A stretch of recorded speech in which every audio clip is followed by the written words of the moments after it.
Hello everyone, welcome to Shannon Gardens. Thank you guys so much for joining me. So today I am headed out to a local nursery to check out some of the perennials that are out there. I've been moving perennials in my garden and I've got some pockets that I'm looking to fill, so I wanted to bring you guys along with me and just check out what's out there, pick up some perennials, and then come back here and I'll show you guys what I got and get to planting. All right, let's head out. You guys, look at this. I think it's called a looping. I'm not sure if I'm pronouncing that right. I had to show you guys this flower, how beautiful that is. And so there's a West Country, and then there's a Manhattan Lights West Country, a Tequila Flame, and these are, it says full to part sun and deer resistant, butterfly attracting. I thought that was just gorgeous. Here are the different colors. There's one. Oh, and then there's a dwarf variety as well. Also full to part sun. And there's the beautiful flower. Oh, it looks like it's got several different colors that bloom. They have Guara as well. They have this stuffy blush pink wand flower. And then they also have this stuffy dark rose. I just recently did a video on how these will drop their seeds and you can create other plants from these as well. And these are full sun, butterfly attracting, good for dry spots, and deer resistant. I'm also looking for a new salvia plant, and they have this radio red autumn sage. You have ignition purple salvia that's full to partial sun. They have vibe ignition fuchsia salvia. Look at this color. That's gorgeous. I think that might be the one I'm going with. I am replacing a plant. I used to have a red one, and I think I'm going to go with the fuchsia this time to replace that. That's full to partial sun, and it blooms spring to fall, zones 7 through 11, 18 to 24 inches tall and wide. Now you guys, this is another plant that I absolutely love. I planted in my garden quite some time ago, years and years ago. It is Cleome. I'll try to show you guys the tag here. And it's full sun. Now it's marked as an annual, but mine self-seeds, or you can pull the seeds and replant them. Mine self-seeds though, and it comes up and appears again year after year. I'm also looking for dianthus to plant under a tree close to some garden phlox that I just transplanted and divided. And I wanted to show you guys some of the different kinds that I found here. This is Sent from Heaven, Angel of Hope dianthus in full or partial sun. It says it has showy blooms and exceptional fragrance. And this gets 15 by 15 inches wide and good for USDA zones 4 through 9. They also have Mountain Frost, Pink Twinkle dianthus, American Pie Berry a la mode dianthus. I really like the two colors here, and I like the white, so I may be going with this one to help brighten up the space that I'm planting it in. They also have Fire Witch dianthus, showy blooms, exceptional fragrance, and this is full to partial sun, 1 foot tall and wide. So it's fast growing, and then it blooms in the spring, repeating in fall if deadheaded, as well as this vivid bright light dianthus, Star Single Fire Star dianthus in full sun, and American Pie Cherry Pie dianthus. So as you can see, there's a lot of different options here. Look at these beautiful flowers, you guys. This is Blazing Sunset Avens. It says full sun, deer resistant, and attracts butterflies. These are 18 to 24 inches in height and 16 to 20 in width. Just look at these flowers. And they have a totally tangerine avens as well. And here's the color of those. Okay, you guys, so there are a few things I'm looking at here, and this is one of them. It says that's native to my area, and it says that it's full sun, deer resistant, again, which is great, attracts butterflies, which I'm always happy about. It gets 10 to 12 inches in height and 15 to 18 in width, and hardy in zones 5 through 9. And it's a low growing ground cover type of plant. And I believe I might get this, particularly since it is native to our area. They also had this native plant, which is Cherry Pop's Bee Balm, and then Bubblegum Blast Bee Balm. And I wanted to show you guys these as well. Oh, there's a Grape Gumball Bee Balm.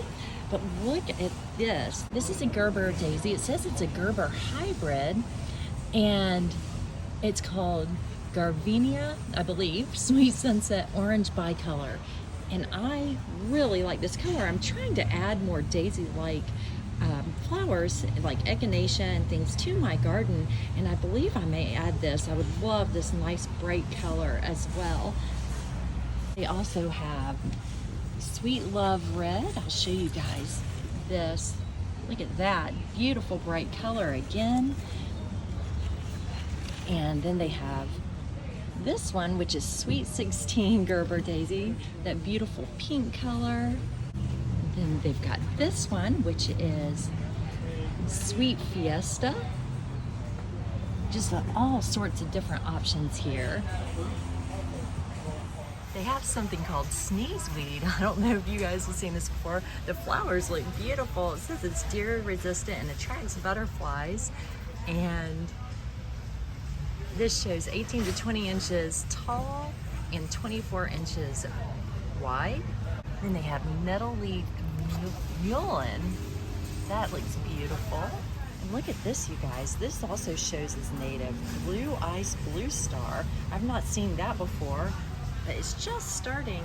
It's got its buds here. There's one blooming, and that is a beautiful little flower. And this shows full to part sun, good for dry spots, deer resistant, US native, and is 18 to 24 inches wide and 12 to 15 high, hardy in zones 5 through 9. I am back from my perennial shopping, and I wanted to show you guys what I ended up getting. So first I have the Vibe Ignition Fuchsia Salvia. I want to show you this color. I just think that's so pretty and bright, and I'll show you.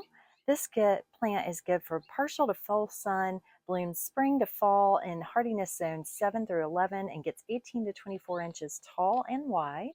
Next is the Chapel Hill Yellow Lantana. It's just got that beautiful bright yellow coloring, and that will definitely stand out as well. Now this is full sun, zones 7 through 11, and this gets 16 to 18 inches tall, 24 to 36 wide in the natural form, which is where I tend to leave it. So that will work out quite nicely.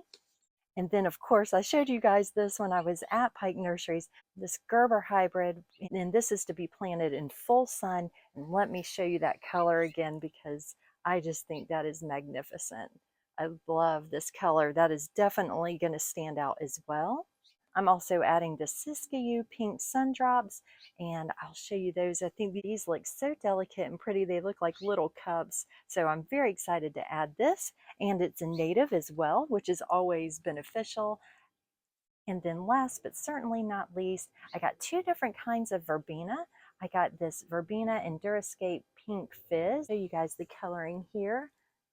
I think these are really cute. Now these I bought for full sun because I do need a low growing plant that can tolerate full sun. It gets 8 to 12 inches tall and 18 to 24 wide, and it blooms spring through fall in hardiness zones 7 through 9, and is drought tolerant once it's established, which is nice. And then I got the Verbena Homestead Purple, and this is for sun to part shade. So it's actually going to be in part shade where I'm planting it, which is just by some transplanted garden phlox that I just moved over in a lighter lavender color. So I think this deep purple will look nice.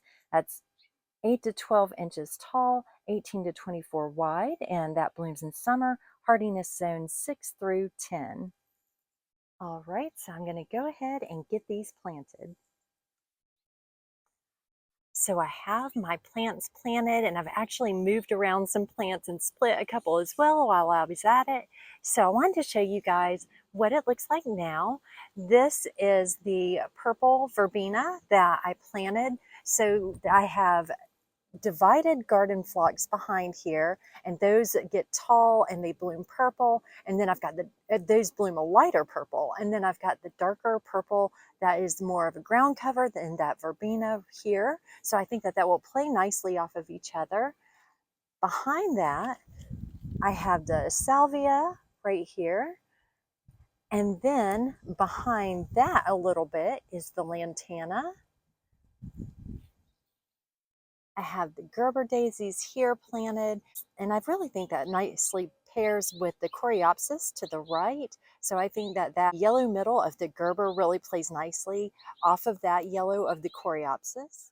I have one of my pink verbenas planted here, and this is on a little bit of a slope, so I'm hoping that that will help to retain some of the runoff that we sometimes get in this specific area.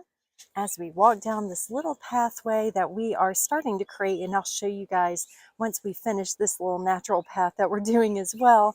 But I wanted to show you that I have my pink sundrops planted here, which is very close to the Agastache, which I planted in a video a couple of weeks ago.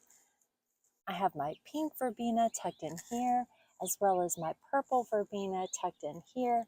And it's a little hard to see right now because after I planted these, I actually laid pine straw. So pardon the fluffiness of the pine straw. I also divided this tick seed and I put this over here. This is an existing plant that I had. So I planted one here and then I planted another one right here, which is across the little walkway that we're building. Thank you guys so much for joining me. I'm so excited about my new perennials, and I'm going to continue to add some here or there, and I will show you guys that and as the garden progresses. So thank you so much for joining me again. Please make sure to like and subscribe, and until next time, happy gardening and goodbye.